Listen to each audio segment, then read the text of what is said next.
ముక్క కూర అనంగానే ముక్కు కోసుకునేంత పాయరం ఉన్నోళ్లకు ఒకటి తీయటి ముచ్చట, ఇంకోటి షేరు ముచ్చట చెప్తున్నది ఆంధ్ర సర్కారు. చికెన్ షాపులకు లైసెన్స్ విధానం తీసుకొచ్చి ఫ్రెష్ చికెన్, స్టెరాయిడ్ సూదులెయ్యని చికెన్, తాజా మాంసం కస్టమర్లకు దొరికేటట్టు చేసే తీయటి ముచ్చటోటి చెప్పింది. ఇక షేదు వార్త ఏంటిదంటే ఇవన్నీ వేస్తే కాసింత చికెన్ రేట్లు పెరిగే ఛాన్స్ ఉంటది కావచ్చు. దాంతో వారానికి 3 సార్లు వండుకునేటోళ్ళు 2 సార్లనే ఫ్రైలు చేసుకుంటారు కావచ్చు. కొన్ని దిక్కులల్లో ఎవరు పడతారు చికెన్ షాపులు పెట్టి నిన్న మొన్నటి చికెన్ అమ్ముడు చేసుకుంటున్నారు కదా. హాగో అసొంటోళ్ళను కంట్రోల్ చేసేదానికి సర్కార్ లైసెన్స్ తీసుకుంటేనే షాప్ నడవనిస్తారట. దాంతో ఏ కోళ్ళ ఫారం నుంచి ఎన్ని కోళ్ళు ఏ షాపుకు పోతున్నాయి, ఎంత అమ్మకం జరుగుతున్నది, తొందరగా కోళ్ళు పెరిగేటందుకు అడ్డమైన సూదులు వేసే ఫారాలు ఎవరు నడుపుతున్నారు, వాళ్ళ మీద ఎసొంటి చర్యలు తీసుకోవాలనే రూల్స్ చేస్తున్నారట.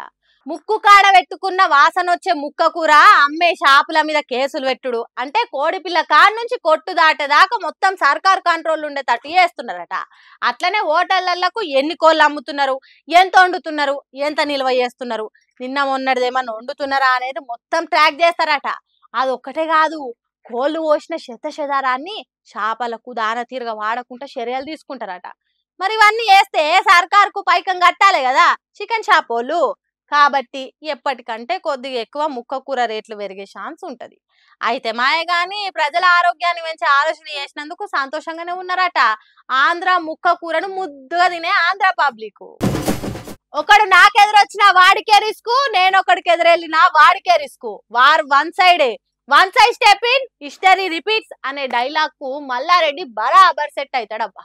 ఏ మాట కామాట ఆయన ప్రచారం చేసే స్టైలే అలాగా, ఆ తరీకనే వేరే. ఎంతమంది లీడర్లు ప్రచారాలు చేసినా గానీ మల్లన్న బరిలకు దిగిండంటే చాలు కథమిగా కెమెరాలన్నీ మల్లన్న సార్ మీదనే ఫోకస్ చేస్తాయి. మరి ఆయన ఇచ్చే ఫీడు ఎంటర్టైన్మెంట్ కు మామూలు రీచ్ ఉంటుందా చెప్పుండ్రి. ఆల్రెడీ జూబ్లీహిల్స్ ఉప ఎన్నికల కోసం ప్రచారం చాలా చేసిండు. నిన్న బుడ్డ పోరలతోని అట్లనే కటింగ్ షాప్ల కస్టమర్లతోని సందడి చేసిండు. ఇక ఇప్పుడు టిఫిన్ బండి కాడికి పోయి దోశలయ్యబట్టిండు. ఏయ్ కారం గట్టి వేస్తుండగా జర చూసే మల్లన్న ఆయనతో కారం ఏటమటం అయితే తినేటోళ్ళు ఆగం కాగల. హాగో మల్లారెడ్డి సార్ దోశలు వేస్తుంటే ప్లేట్లు పట్టుకొని ఎట్లాగా పడుతురో చూడుర్రి.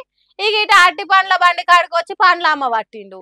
ఇట్లా ఏడ సందు దొరికితే ఆడికి దూసుకెళ్లే బారం తిరగనే రువ్వడిగా ప్రచారం చేస్తుండు మాగంటి సునీత గెలుపు కోసం. చూద్దాం మరి మల్లన్న కష్టము ఎంత దాకా ఫలిస్తుందో.